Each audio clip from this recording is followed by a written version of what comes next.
Nalar gue sebagai manusia biasa, apalagi sebagai orang yang ngulik data investigasi, bener-bener kayak diinjak-injak sama narasi murahan. Lo bayangin aja, akhir Agustus 2025, satu keluarga utuh di Paoman Indramayu dibantai habis. 3 generasi. Dari kakek umur 75 tahun, bapak, ibu, anak umur 7 tahun, sampai bayi yang baru napas 10 bulan di dunia ini ikutan dihabisi. Dan apa kata polisi? Apa narasi resmi yang dicekokin ke publik? Katanya ini semua cuma gara-gara utang rental mobil 750.000 perak. 750.000 guys. Lo waras nggak sih mikir ada orang mau ngebantai 5 nyawa dan ngadepin risiko hukuman mati cuma demi duit segitu? Sini, gua ajak lo masuk ke dalam ruang sidang Pengadilan Negeri Indramayu, biar lo ngerasain sendiri mualnya ngelihat dagelan hukum ini.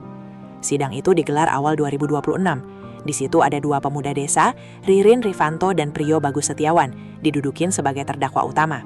Mereka ini dituduh jadi eksekutor berdarah dingin yang ngerancang semua ini.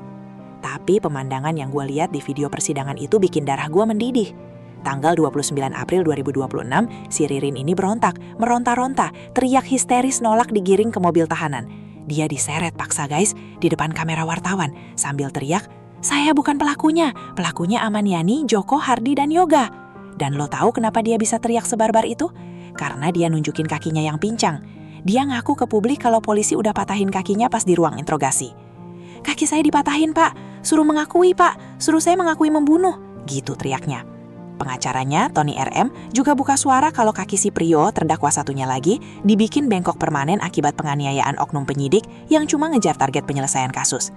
Ini namanya ekstraksi pengakuan bersalah pakai siksaan, guys. BAP, berita acara pemeriksaan, yang diagung-agungkan itu isinya cuma hasil dari tulang yang dipatahin. Polisi sih ngelesnya itu tindakan tegas terukur, karena mereka ngelawan pas ditangkap diserang dan kedokan bunder. Pret lah. Sekarang kita bongkar logikanya bareng-bareng. Pertama, soal motif rental mobil receh itu. Polisi dan Jaksa Penuntut Umum, JPU, pede banget bikin dakwaan pembunuhan berencana berlapis pakai teori sakit hati rental mobil ini. Tahu-taunya pas di sidang, JPU blunder parah. Mereka ngundang adiknya korban Budi, namanya Bobby Budiman, buat bersaksi. Di bawah sumpah, Bobby dengan lantang bilang kalau almarhum Budi itu seumur hidupnya nggak pernah punya, ngelola, atau jalanin bisnis rental mobil. Boom, hancur lebur tuh dakwaan. Kalau Budi nggak pernah nyewain mobil, terus utang 750.000 itu dari mana asalnya? Ini kan murni fabrikasi guys, sebuah kebohongan struktural yang dipaksain buat nutup kasus secepatnya.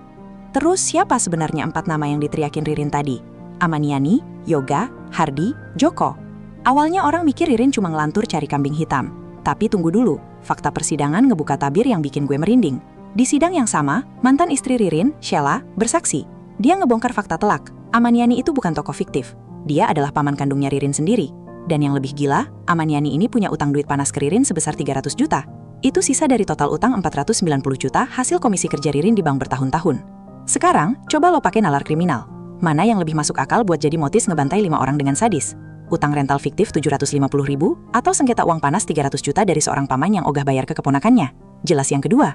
Amaniani ini bukan orang sembarangan. Dari analisis power mapping, dia diposisikan sebagai aktor intelektual, mastermind, dalang yang punya modal gede buat nyewa sindikat pembunuh bayaran dari jaringan Pantura. Daripada dia balikin duit 300 juta ke Ririn, mending dia bayar pembunuh buat habisin keluarga Budi. Terus nge-setup keponakannya sendiri, Ririn, biar ditangkap polisi dan dihukum mati. Masalah utang lunas, orang yang nagih juga musnah di tangan negara. Gila, licik banget kan?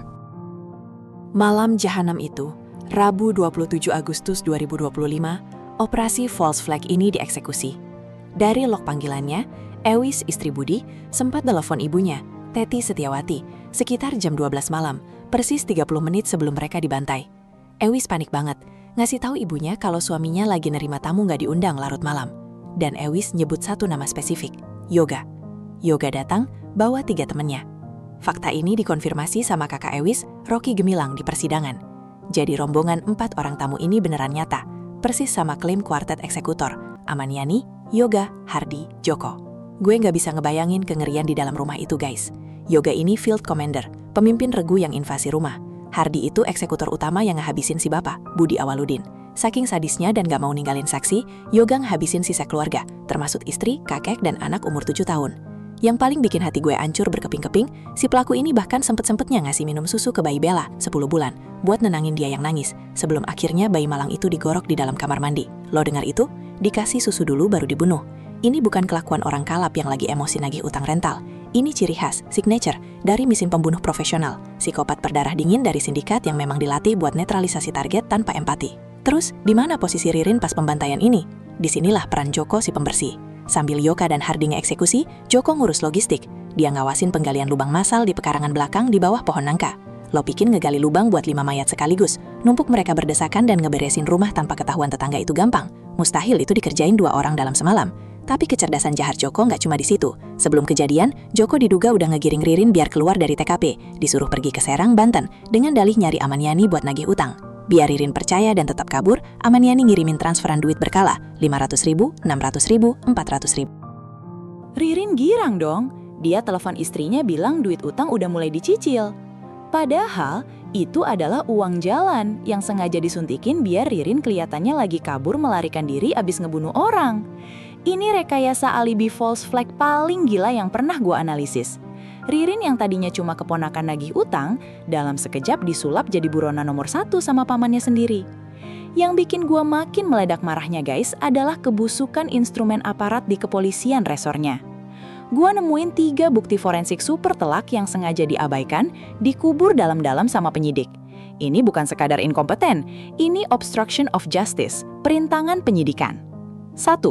Bukti CCTV dilenyapkan. Si Joko ini sebenarnya terekam jelas di kamera CCTV sebuah toko bangunan pas lagi beli perkakas sama alat-alat buat ngegali kubur keluarga Budi. Prio udah ngomong ini pas diinterogasi. Tapi apa yang dilakuin penyidik? Bukannya nyita di VR CCTV itu buat diidentifikasi pakai facial recognition, polisi malah diduga mukulin Prio habis-habisan biar dia tutup mulut dan gak nyarat nama lain. Di VR itu menguap gitu aja guys. 2. Sidik jari hantu.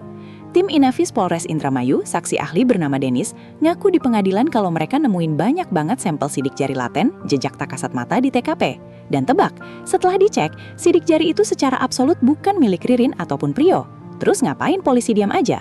Harusnya sidik jari asing itu dicocokin ke database EKTP nasional atau AFIS buat nyari pelaku aslinya. Tapi penyidik malah sengaja ngabain bukti telak ini dan mutusin buat nutup kasus secara prematur, karena mereka ngerasa udah cukup punya 2 tumbal orang miskin buat dikorbanin. 3. Data sinyal HP, CDR dihilangkan. Kan jelas-jelas Ius sempat nelpon nyebut nama Yoga. Kenapa divisi cybercrime polisi nggak ngelakuin ekstraksi data sinyal, dumping BTS di menara seluler sekitar Pauman pada jam kejadian? Padahal kalau mereka cek call detail record, CDR malam itu, mereka bakal nemuin data ping lokasi, GPS, IMEI atau nomor HP siapa aja rombongan Yoga yang masuk ke radius rumah itu. Bukti digital secanggih itu disterilisasi, nggak pernah disodorin ke hadapan majelis hakim. Kenapa polisi di sana bisa setolol dan sebusuk ini nutupin kasus? Dari hasil penelusuran rekam jejak digital OS Intin yang diposting akun pengacara Tony, ketahuan kalau Polres Indramayu ini emang lagi krisis integritas. Di waktu yang sama, institusi mereka lagi digugat pra-peradilan sama seorang tersangka kasus penipuan jual beli tanah, Haji Waryono, karena prosedur penangkapan dan SOP mereka yang ngawur dan sewenang-wenang.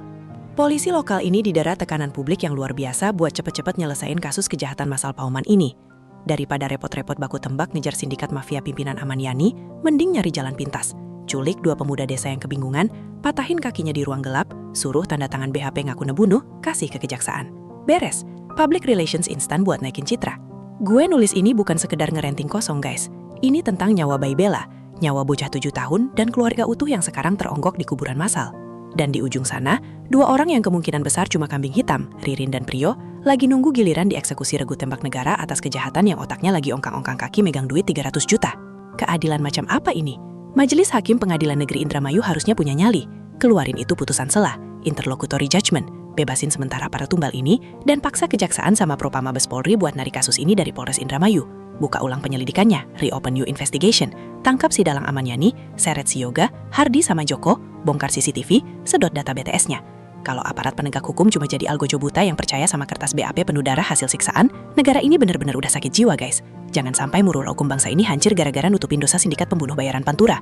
Kita harus kawal terus, viralkan kebenaran buat keluarga Pauman.